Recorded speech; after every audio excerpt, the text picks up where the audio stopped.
ಅಂತೂ ಇಂತೂ ಎಕ್ಸಾಮ್ಸ್ ಎಲ್ಲ ಮುಗ್ದೇ ಬಿಡ್ತು ಗುರು. ಲ್ಯಾಟ್ರಿ. ಹೆಲೋ ಗಾಯ್ಸ್, ನಾನು ನಿಮ್ಮ ಧನಿನ್ ಗೌಡ.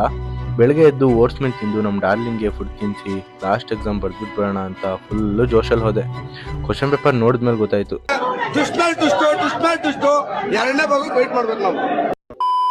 ಆಮೇಲೆ ಎಕ್ಸಾಮ್ಸ್ ಮುಗಿಸ್ಕೊಂಡು PGಗೆ ಬರ್ತಿದ್ದಂಗೆ ನಮ್ಮ ಬ್ರೋ ಇದ್ದವರು ಬಿರಿಯಾನಿ ತಿನ್ನಕ್ಕೆ ಹೋಗೋಣ ಅಂದರು.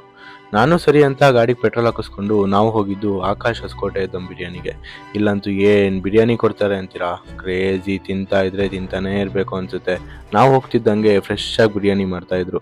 ಹಾಗೆ ನಮ್ಮ ಬ್ರೋಗೆ ಒಂದು ಪಾರ್ಸಲ್ ಇಸ್ಕೊಂಡು ಸೀದಾ PG ಕಡೆ ಹೊರಟ್ವಿ. PGಗೆ ಬಂದು ಲಗೇಜ್ ಪ್ಯಾಕ್ ಮಾಡ್ಕೊಂಡು ಎಕ್ಸಾಮ್ಸ್ ಎಲ್ಲ ಮುಗೀತು ಅಂತ ಊರಿಗೆ ಹೊರಟ್ವಿ. ನಮ್ಮ ಡಾರ್ಲಿಂಗ್ ಅಂತೂ ಫುಲ್ ಗಂಗಾಲೆ ಆಗ್ಬಿಟ್ಟಿದ್ದ, ಇದೆಲ್ಲಿ ಕರ್ಕೊಂಬಂದಿರೋ ಅಂತ. ನಮ್ಮ ಹೊಟ್ಟೆ ಎಷ್ಟು ಉರ್ಸ್ತಾವ್ರೋ ಆ ಭಗವತ್ನ ನೋಡಿ. ಆಮೇಲೆ ಸೀದಾ ಬಸ್ ಹತ್ಕೊಂಡು ನಮ್ಮ 3 ಶೃಂಗೇರಿ ಕಡೆ ಹೊರಟ್ವಿ. ಓಕೆ ಗೈಸ್, ಮತ್ತೆ ನಾಳೆ ಸಿಗೋಣ. ಗುಡ್ ನೈಟ್, ಟಾಟಾ, ಬಾಯ್.